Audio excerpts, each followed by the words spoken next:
predicación, de la clase de escuela dominical, es Jesucristo es el deseado de las naciones, con base en el libro de Ageo, capítulo 2, versículos 6 al 9. ¿Hemos llegado allí? Bien, la palabra de Dios dice así: porque así dice Jehová de los ejércitos, de aquí a poco yo haré temblar los cielos y la tierra, el mar y la tierra seca. Y haré temblar a todas las naciones, y vendrá el deseado de todas las naciones, y llenaré de gloria esta casa, ha dicho Jehová de los ejércitos. Mía es la plata y mío es el oro, dice Jehová de los ejércitos.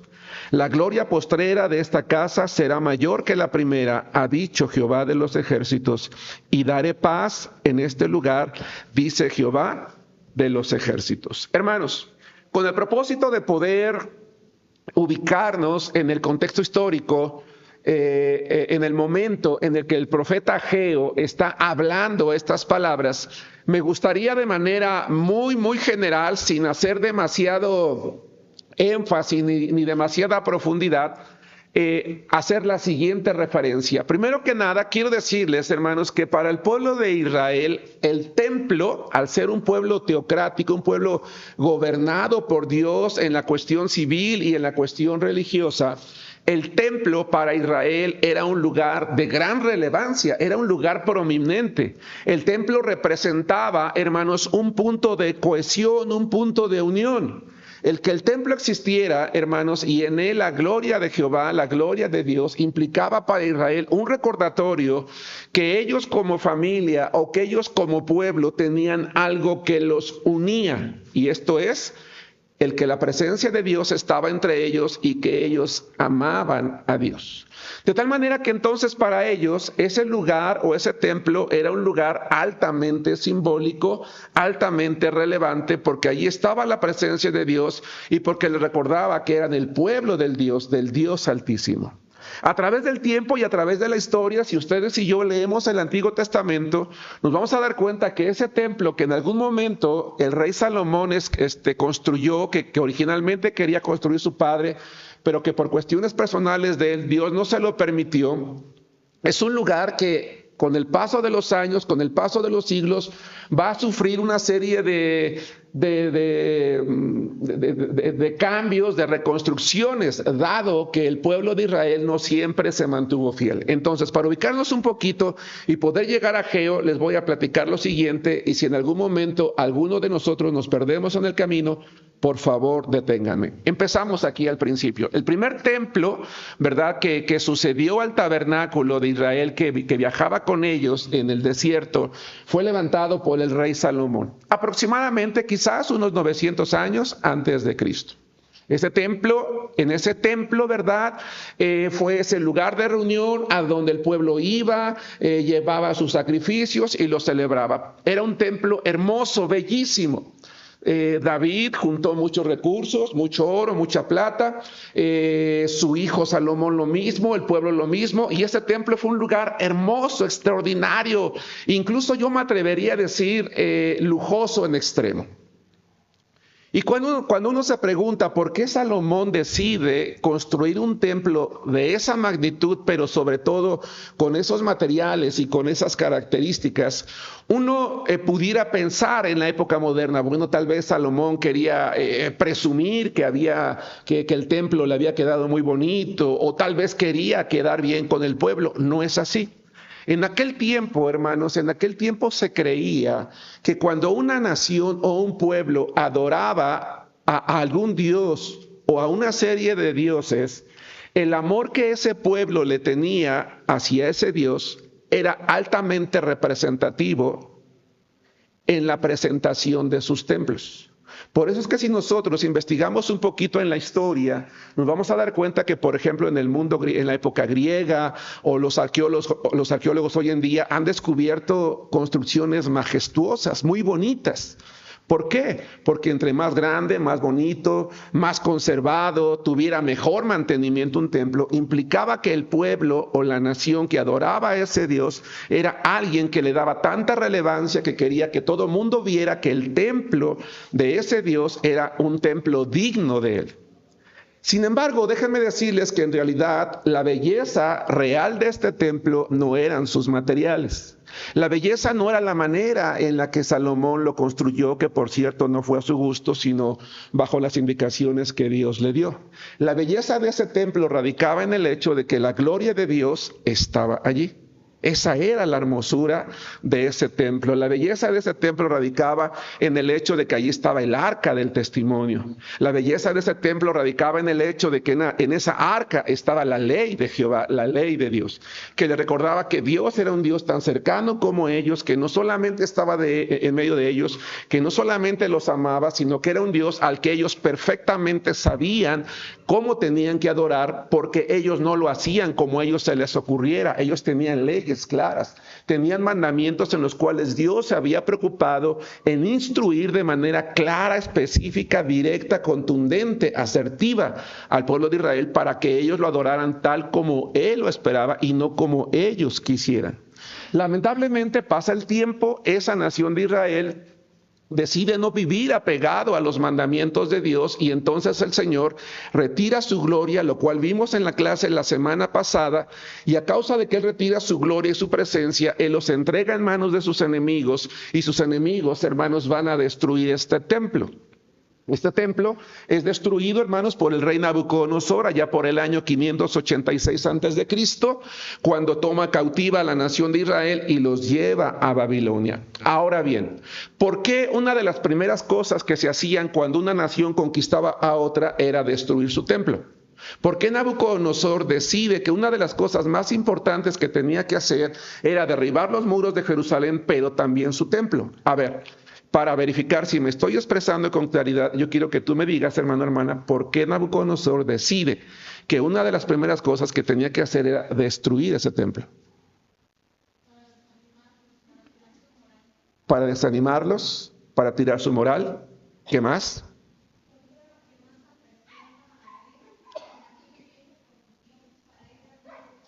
Porque era lo que más apreciaban. ¿Qué más? René.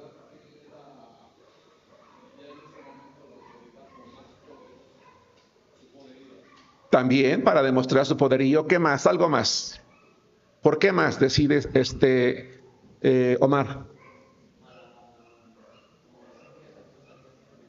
Para decir que su Dios había sido vencido. Hermano Arllanes.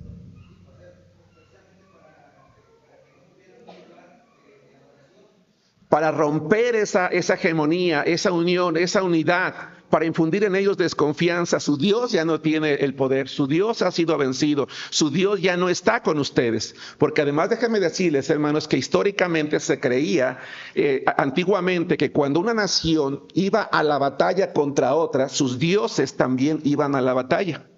Y que cuando esa nación lograba vencer a otra, el Dios de esa nación había vencido al Dios de la nación vencida. De alguna manera lo que Nabucodonosor quiso fue romper con eso. Por eso cuando se lleva, hermanos, a algunos príncipes o algunas personas del pueblo, entre ellos Daniel y sus amigos, lo primero que hace es cambiarles el nombre y ponerles el nombre de uno de sus dioses, porque quería romper toda su cultura, toda su ideología, toda su fe, toda su religión, y por eso el templo, hermanos, es destruido. Vamos a ver el día de hoy, hermanos, que precisamente el profeta Ageo se va a ubicar en este tiempo, cuando el pueblo de Israel ya regresó y cuando una de las primeras tareas que tenía que llevar a cabo era reconstruir ese templo. Así que aquí voy a hacer un paréntesis. Este templo, hermanos, es el templo que existía. Este primer templo que es destruido y que vamos a ver un poquito más al rato, que es reconstruido, es el mismo templo que estaba de pie cuando Jesucristo viene al mundo y que Salomón y que el rey Herodes había reconstruido. Le llevó 40 años ampliarlo y hacer la construcción tan majestuosa que tenía. Y curiosamente, si es que la palabra es la más adecuada, cuando él termina es precisamente cuando inicia el ministerio del Señor Jesucristo. Ese templo lamentablemente es destruido también en el año 70 por los romanos, pero la palabra de Dios por eso tiene un 1 y un 2. El de Herodes no tiene 2 porque es el mismo. Dice la palabra de Dios que un día, eso no lo vamos a ver, pero es importante que lo sepamos, allí donde aparece el 3 y esas líneas guindas, cuando en el mundo ocurra la gran tribulación y venga el anticristo, ese templo se va a levantar, el anticristo se va a sentar, va a entrar, se va a hacer pasar por Cristo, va a entrar en ese templo y se va a sentar allí para engañar a la gente. Pero ese templo va a ser destruido también y en el 4, cuando Jesucristo venga, ese templo se va a levantar y quien realmente va a entrar es Jesucristo. Este pequeño detalle o explicación es clara. Vámonos al libro de Ageo y vamos a ubicarnos específicamente en el momento para poder tratar de entender, hermanos, la obra. Han pasado los años, hermanos. Dios, a través del profeta Jeremías, le dijo al pueblo de Israel que la cautividad iba a durar únicamente, ¿cuántos años? 70 años. Prácticamente, hermanos, el periodo de cautividad está terminando y Dios en su gracia permite que a través de uno de los conquistadores, hermanos, de Babilonia, de los medos persas, den la orden de regresar y el pueblo regresa. Ya el pueblo que no en su totalidad, pero una parte ha regresado a Jerusalén, saben que una de las primeras cosas que tenían que reconstruir es el templo, porque como ya dije, era símbolo de unidad, era símbolo de fe, era símbolo de la presencia de Dios. Todo estaba quemado, todo estaba destruido, todo estaba derribado, pero no importaba si ellos lograban, hermanos, levantar el templo. ¿Pero qué creen? Esa parte del templo, esa parte del pueblo que regresó, ciertamente empezó a reconstruir el templo. Pero fueron desmotivados por naciones de alrededor, por los samaritanos, y la obra se quedó parada. Pero no solamente se quedó parada por la desmotivación de los samaritanos o de las naciones de alrededor, sino que se quedó parada porque para el pueblo de Israel dejó de ser relevante la casa de Dios. Dejó de ser importante que el templo de su Dios fuese un templo que estuviera bien levantado, bien construido, con el mantenimiento adecuado, y entonces fue abandonado. No fue, hermanos, no fue abandonado porque Israel no tuviera dinero, porque el pueblo no tuviera dinero, lo tenía. No era un pueblo rico, pero tampoco era un pueblo pobre. Entre toda la gente bien podría haber cooperado lo necesario, lo suficiente para que ese templo se volviera, hermanos, a levantar. Algunos dijeron, es que no tiene caso levantarlo porque nunca se va a comparar con el primer templo que teníamos, que era un templo hermoso y maravilloso. Pero hermanos, Dios en ningún momento les había pedido un templo, hermanos, lleno de lujos. Pero sí les pidió que ellos levantaran su casa, un lugar de adoración. Pero el pueblo se dejó llevar por la indiferencia, se dejó llevar por el desánimo. Se dejó llevar por la avaricia. Se preocupaban más por sus propias vidas que por la casa de Dios. Y entonces Dios va a levantar al profeta Ageo para decirles, ¡hey! Ustedes se han olvidado de mi casa. Necesitan retomar la obra. Necesitan volver a tener el ánimo de entender que es importante que la casa de Dios esté levantada. Hermanos, esto es algo muy importante. Voy a hacer una pregunta y espero respuestas. ¿Qué le ha pedido Dios a la iglesia? ¿Que construya templos o que establezca iglesias? Que establezca iglesias. ¿Estamos de acuerdo todos en eso? Pero entonces pregunto, ¿el templo no tiene ninguna relevancia? Sí. Sí. Dios no nos mandó a construir templos, nos mandó a establecer iglesias. Pero las iglesias necesitan lugares de reunión, templos. Y Dios espera que el templo, su casa, sea un lugar, si bien es cierto, no de lujos, si sea un lugar que represente el amor, la entrega y el respeto que Dios le tiene, que ese pueblo le tiene a ese lugar. En alguna ocasión, hermanos, vino una persona al templo y me hizo algunas preguntas que me hizo pensar. Me dijo, oiga, ¿por qué los templos cristianos siempre son muy chiquitos?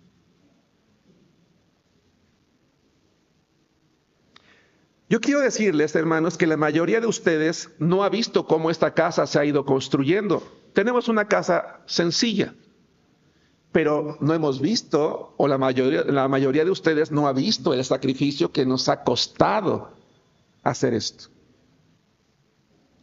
Cuando esta persona vino, esta parte no estaba todavía edificada, no había mosaico, no estaba aplanado, estaba descuidado, honestamente estaba muy descuidado. Las puertas de los baños ni siquiera cerraban, estaba en muy malas condiciones. Y una segunda cosa que me dijo, que honestamente me dolió, me dijo, oiga, ¿y por qué están tan feos? Tan descuidados.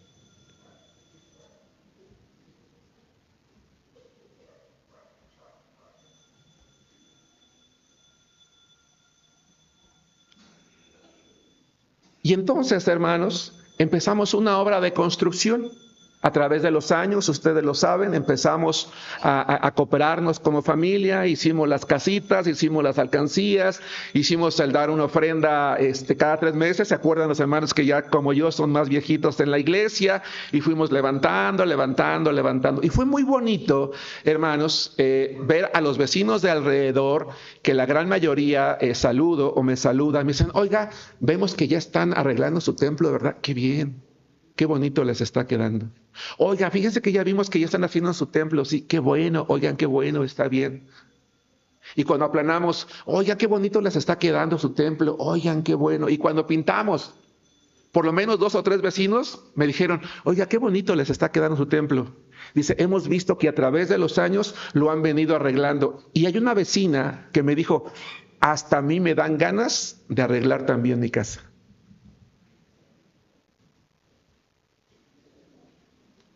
¿Qué opinan de esos comentarios, hermanos?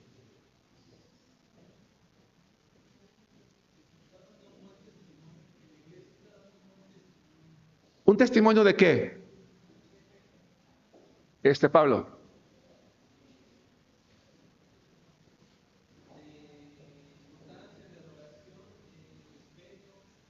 Que el lugar que ocupa esta gente para reunirse es importante, ¿para qué? Para ellos y para Dios. ¿Sí me explico? Es importante, la gente lo ve. Y si la gente lo ve y la gente dice, oye, pero ¿por qué tan chiquitos? ¿Por qué tan descuidados? ¿Por qué tan esto? ¿Por qué tan el otro? Yo pregunto, ¿por qué Dios levantaría a un gran profeta como Ageo para incentivar a su pueblo a que tenían que terminar la obra? Pregunto. Va de la mano con lo que estamos viendo. ¿Por qué Dios consideró necesario levantar un profeta para recordarle al pueblo que tenían que ocuparse de su casa? Es pregunta. Para que los pueblos de alrededor vieran. ¿Vieran qué?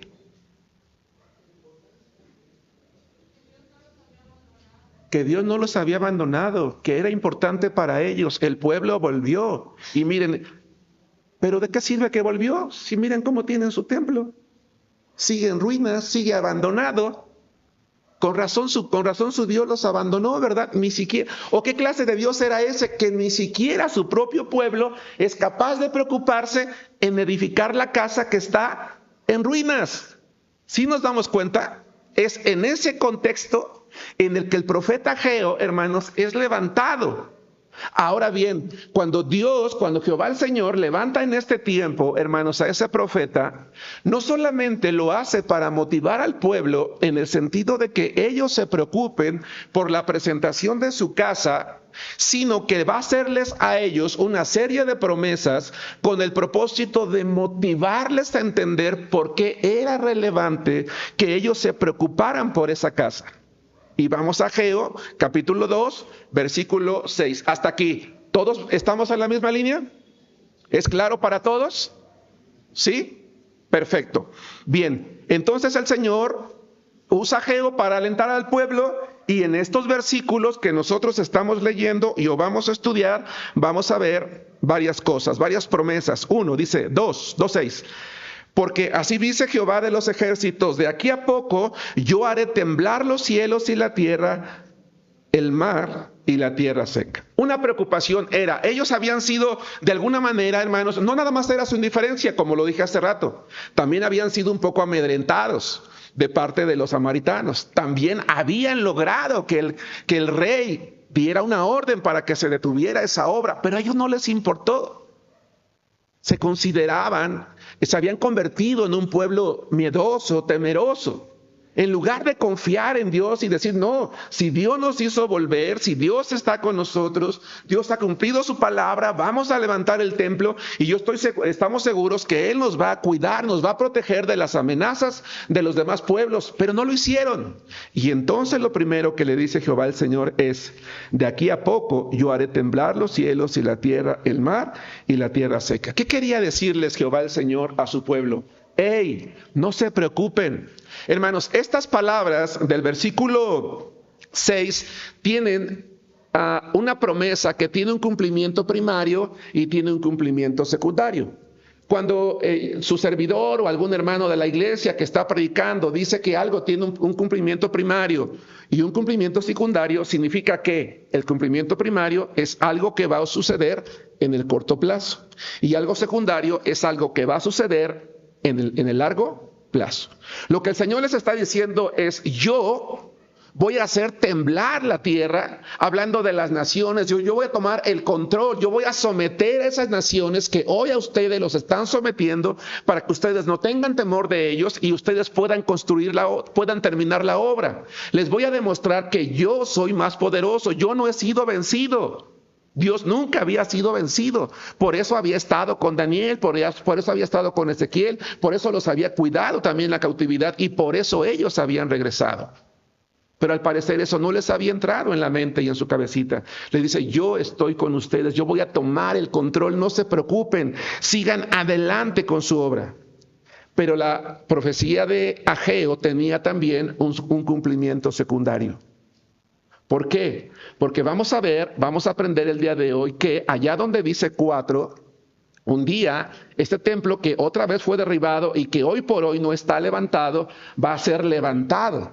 Pero va a ser levantado después de una serie de sucesos y de acontecimientos que van a suceder entre las líneas guindas donde está el 3, ¿sí? Para que el Señor entre a ese lugar. Y en ese tiempo, como en el tiempo de Ageo, el Señor va hacer temblar a las naciones y le va a demostrar al mundo que Israel no es cualquier pueblo, que Israel es el pueblo de Dios y que Él los cuida.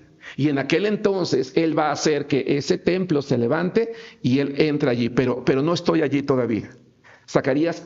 Ageo está hablando de ese cumplimiento primario en el corto plazo y secundario en el largo plazo. Pero quiero que notemos la frase que usa el profeta en el versículo 7. En el versículo 6, perdón. Dice, porque así dice Jehová de los ejércitos. Lean conmigo solamente las primeras 4 palabras. De aquí a poco. Hasta allí. ¿Qué trae a tu mente de aquí a poco? ¿René? En el corto plazo, en el corto tiempo. Y ciertamente lo que sucedió en la época de Zorobabel o del profeta Ageo ocurrió en el corto plazo.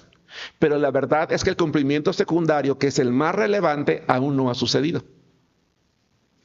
Y no sabemos cuándo va a suceder, cuánto va a suceder. Por eso allá arriba del punto 3 hay una pestaña que tiene una pregunta que dice ¿cuándo? No sabemos.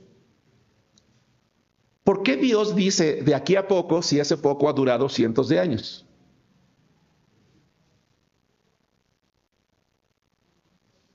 ¿Dios engañaría a su pueblo? ¿Les daría una falsa esperanza? ¿Les mintió? ¿Se equivocó en ese momento y las cosas no salieron como Él esperaba? ¿Por qué les dice de aquí a poco?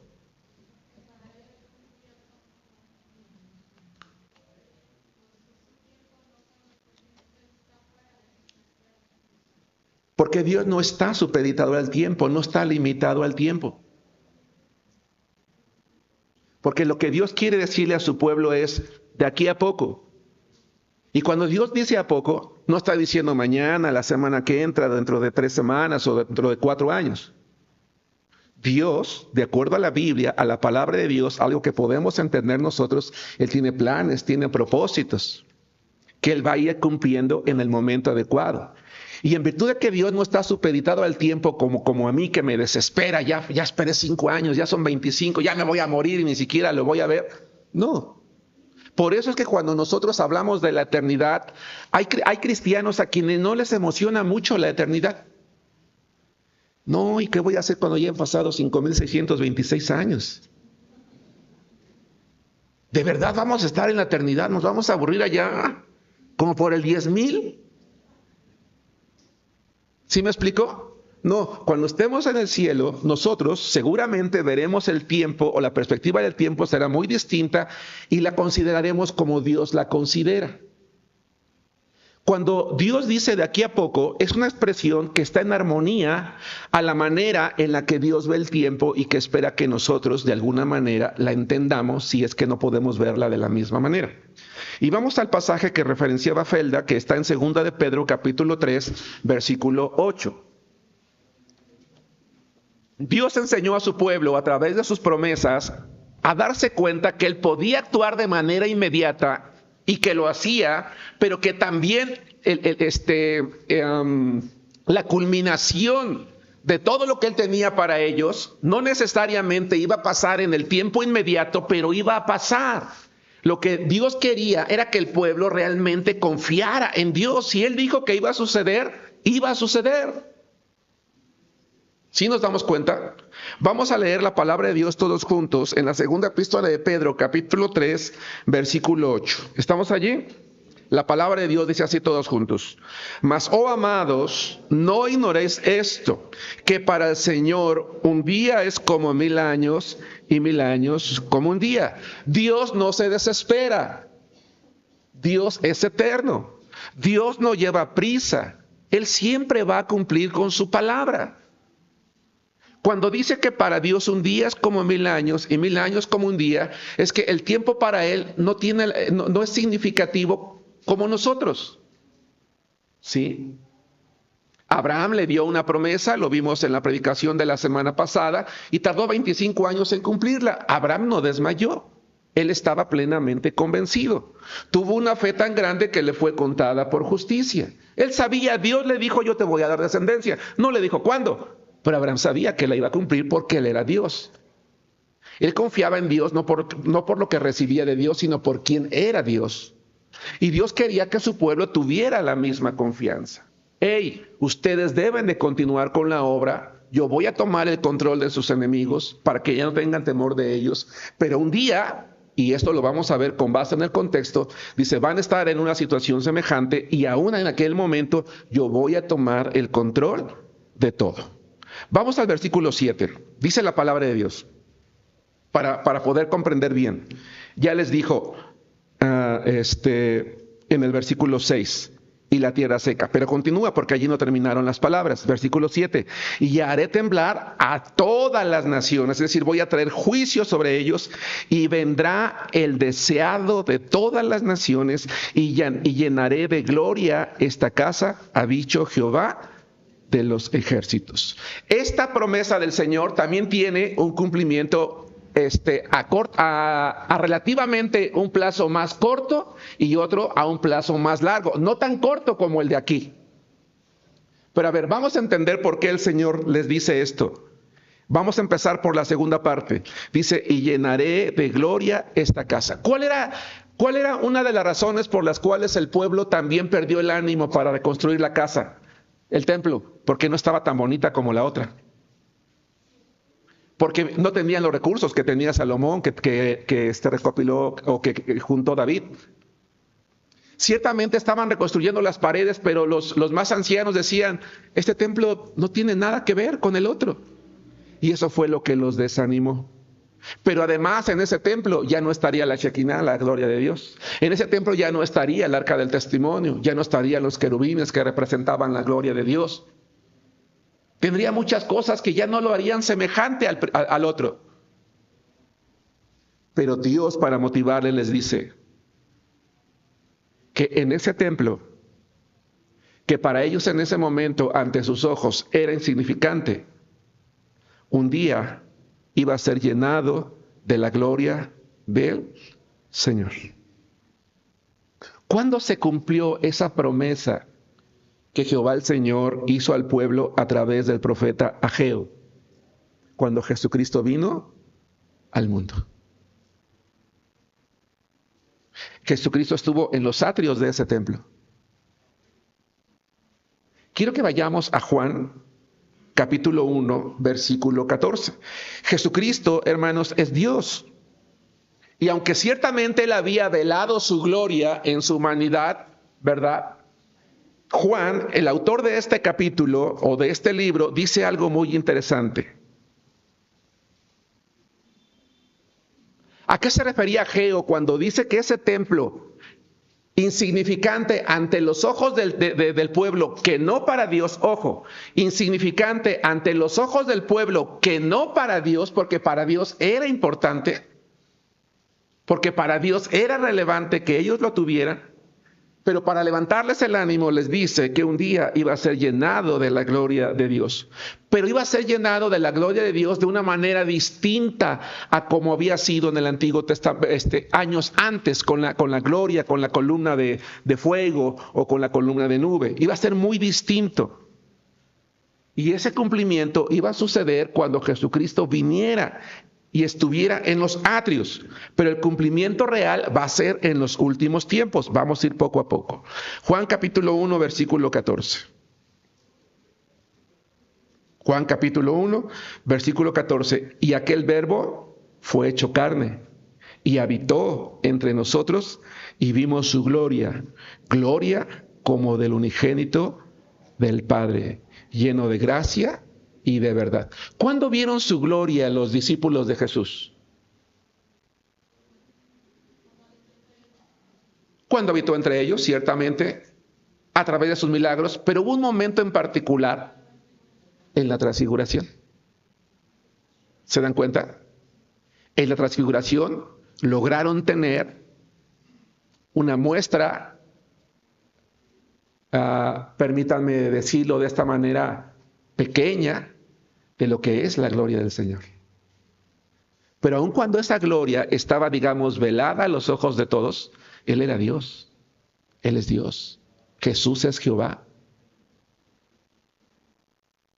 Y cuando Él estuvo en los atrios del templo, ¿verdad? Era ese templo que ellos habían levantado. Ciertamente ya remodelado y reconstruido muy bellamente por Herodes, pero era ese lugar. Pero un día esa promesa de que iba a ser llenado por su gloria va a esperar un cumplimiento perfecto que va a ocurrir allá en el 4, pero no hemos llegado ahí todavía. Vamos a Mateo capítulo 12, versículo 5. Hermanos, para Israel, ya he dicho en repetidas ocasiones, el templo era un lugar de gran relevancia. Si alguien se atrevía, el templo era algo tan importante que si alguien se atrevía a colocarse a sí mismo en una posición de mayor relevancia que el templo, estaba perjurando. Nadie se atrevería a decir que era más grande que el templo. Pero Jesús, en Mateo capítulo 12, no voy a explicar el verso, no es la intención interpretar lo que ahí está, solo quiero tomar las palabras de nuestro Señor Jesucristo. En Mateo capítulo 12, versículo 5, estamos allí. Todos juntos dice la palabra de Dios. ¿O no habéis leído en la ley cómo en el día de reposo los sacerdotes en el templo profanan el día de reposo y son sin culpa? Leamos el 6. Pues os digo, ¿qué está diciendo Jesús ahí? Dice, porque uno mayor que el templo está ¿dónde? Aquí. Él era más porque Él es Dios.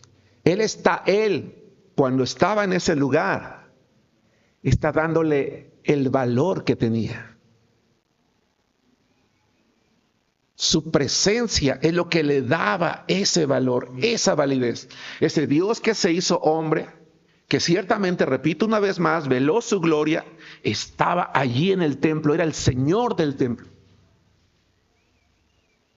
Es el lugar que ellos se atrevieron, que afortunadamente el pueblo en la época de Ageo finalmente entendió, dio los recursos necesarios para que se levantara el templo. Insisto, no con la belleza que tenía, pero lo hicieron porque entendieron que un día el Señor lo llenaría de su gloria.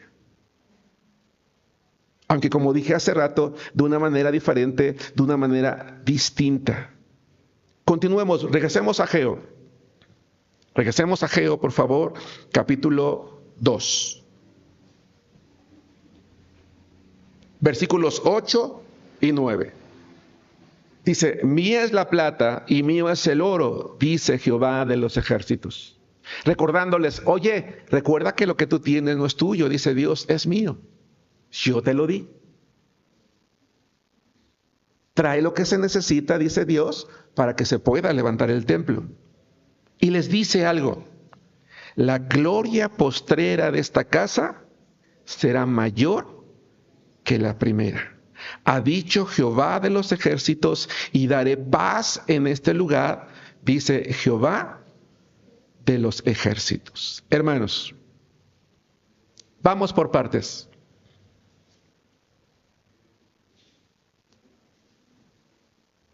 En las líneas que están, en las líneas guindas, va a haber un tiempo de catástrofe en el mundo, de guerras, falta de paz, va a haber hambre, va a haber muerte, va a haber toda una serie de acontecimientos terribles en el mundo.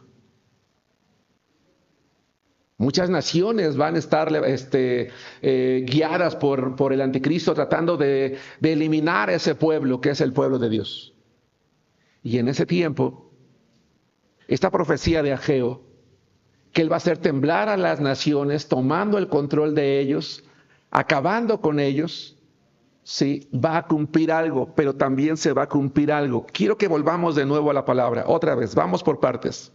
Versículo 7, y haré temblar, permítame agregar, en aquel tiempo a todas las naciones, y vendrá el deseado de todas las naciones. Hermanos, pregunto, cuando Jesucristo vino al mundo por primera vez, ¿el mundo lo estaba deseando?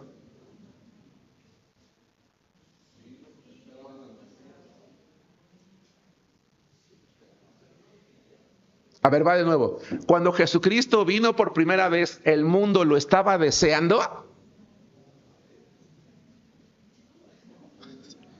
Sí, pero no, dicen. Dicen sí, no, no, sí, o quién sabe. Lo más seguro es que quién sabe. Va de nuevo la pregunta. Cuando Jesús vino por primera vez, ¿el mundo lo estaba deseando? No, no lo estaba deseando. Es más, su pueblo lo estaba esperando. Alguien podría decir sí porque sabían que el Mesías iba a venir, y en ese sentido estaría yo de acuerdo que sí. Pero honestamente en la práctica, ¿lo estaban esperando? Claro que no. Y tan no lo estaban esperando que fueron unos gentiles, aquellos sabios de Oriente, los que tuvieron que llegar al pueblo y decir, ¿dónde está el rey de los judíos que ha nacido? ¿Se acuerdan ustedes? El mundo no lo estaba esperando, el mundo no lo estaba deseando, y tan no lo deseó ni el mundo ni su pueblo que ¿qué terminaron haciendo con Jesús? Crucificándolo. Pero cuando el cumplimiento perfecto de Ageo ocurra, cuando en este templo que se reconstruyó en este momento y que será levantado de nuevo en un futuro, cuando la gloria real del Señor lo llene completamente, porque si ustedes me están haciendo favor de poner atención, yo no dije que cuando Jesús vino al templo, entró al templo. Dije que llegó a los atrios porque él no podía entrar al templo. Aunque podía, por ser Dios, él estaba en los atrios, él respetó algo. Pero como el atrio incluso se consideraba parte del templo, dijo, uno mayor que el templo está aquí, pero él no entró. Cuando él venga, se va a sentar allí, donde estaba el arca, pero no ha llegado allí. ¿Por qué dice Ageo vendrá el deseado de las naciones? Porque en ese tiempo, hermanos, cuando los acontecimientos, las guerras, el hambre, las catástrofes, las pestes, la muerte de millones y millones y millones de personas, todo el mundo esté en guerra, esté sucediendo en esas líneas guindas, ¿qué creen que va a desear el mundo, hermanos? Pregunto, ¿qué crees que el mundo va a desear? ¿Qué desea la gente cuando hay guerra? Paz. Desea paz. Y en ese tiempo aún el mundo va a desear, todo el mundo va a desear que venga alguien que traiga paz. Va a desear que se levante alguien que traiga una paz verdadera, no la que prometió el que les mintió al principio de la primera línea guinda, y lo que trajo fue mayor guerra. Después de ver tantas cosas terribles, el mundo va a decir, ¿por qué no se levanta alguien que nos traiga paz, que tome el control de todo esto? Y es en ese tiempo cuando su pueblo va a estar predicando su palabra. Y entonces es altamente probable que el mundo va a desear que venga ese Cristo del cual su pueblo está hablando. Porque su pueblo va a estar hablando de él entre esas líneas guindas. Y el mundo va a desear, pues que ya venga, que ya esté aquí, que esto se termine, que traiga paz. Por eso habla del deseado de las naciones. Cuando tú esperas a alguien con muchos deseos y con muchas ansias, entre más tarda en venir, ¿a poco no estás más deseoso? Que ya venga. Oye, ¿ya vienes? Oye, ¿dónde vienes? ¿Y dónde estás? ¿Y cuánto te falta? ¿Y ya poquito? Oye, ¿cuándo? ¿A poco no? Lo estás deseando.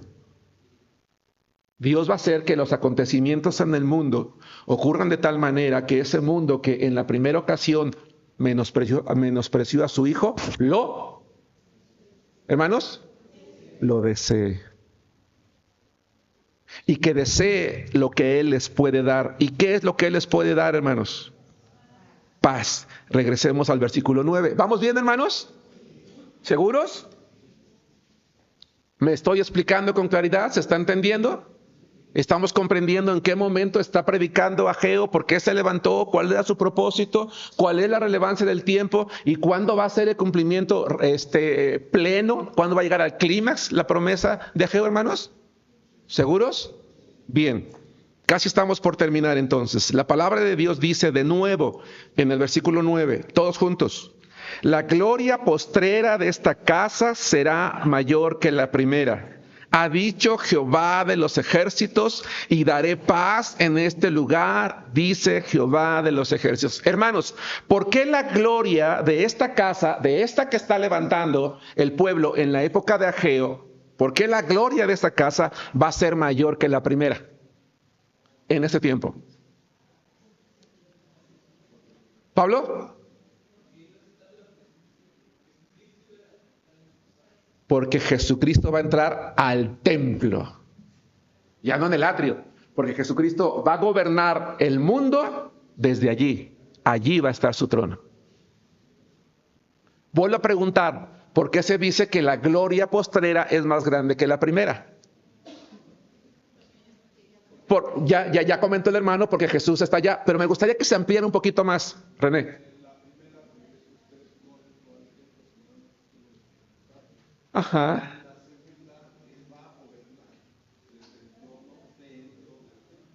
Ajá, ¿qué más? ¿Qué diferencia hay entre la persona de Jesús y la columna de nube y la columna de fuego? Erika, la personificación, claro. Por eso va a ser mayor. Porque ya no es una nube, ya no es una columna de fuego, es la persona de Jesucristo la que está allí. ¿Sí nos damos cuenta?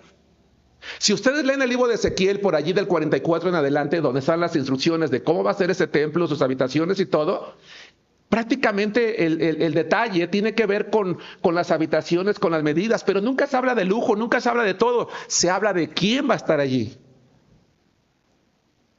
Yo por eso dije hace rato, Dios no nos mandó a levantar templos, sino iglesias, pero lo que sí me queda claro es que el templo tiene que tener una buena presentación, porque es el lugar donde está la presencia de Dios.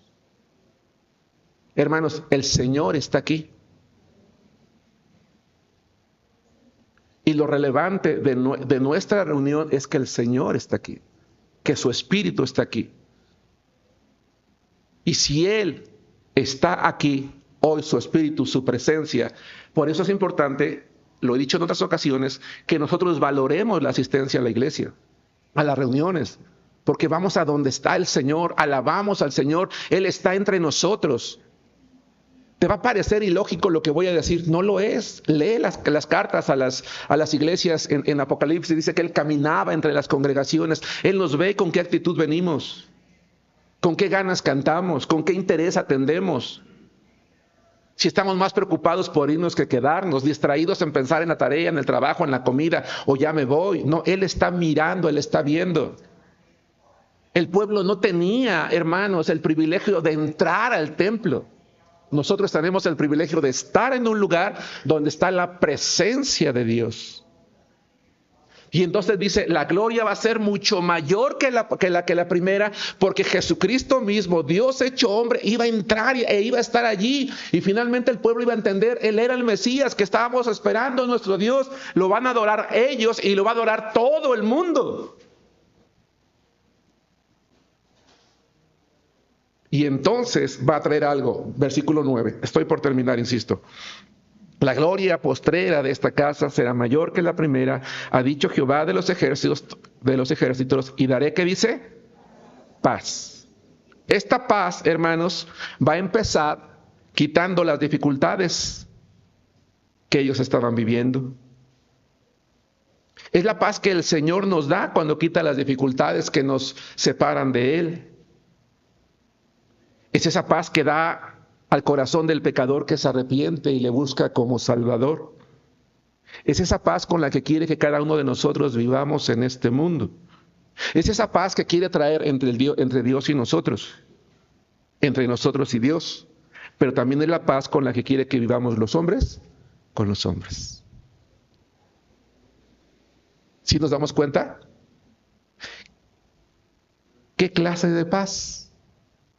Terminemos con Juan, capítulo 14, y dejo el tiempo y terminamos la clase. Juan, capítulo 14, versículo 27. ¿Qué clase de paz? ¿Qué clase de paz les está prometiendo Jehová el Señor a su pueblo a través del profeta Ageo? ¿Qué quería infundir en el corazón de la gente de su tiempo? Yo tengo el control, no tengan miedo de los que le rodean. Hey, preocúpense por mi casa, debe de estar terminada. Den lo necesario que se necesita para que esté presentable. Que los pueblos vean que ustedes me adoran, que ustedes me honran, ¿verdad? Que yo soy un Dios digno de tener una casa. No se preocupen no comparen la belleza anterior con la primera, sino por quién está allí, ¿verdad? Y sobre todo, quién la llenará un día con su gloria. Eso es algo muy importante. Pero sobre todo lo que quiere decirles es, no importa el tiempo que transcurra, sea en este momento, en el corto plazo, en un tiempo futuro, dice, mi gloria va a llenar este templo de una manera maravillosa como nadie la ha visto jamás. Y entonces traeré paz. Y la pregunta que planteé es, ¿qué clase de paz? Vamos a leer todos juntos, hermanos, hermanas, Juan capítulo 14, versículo 27.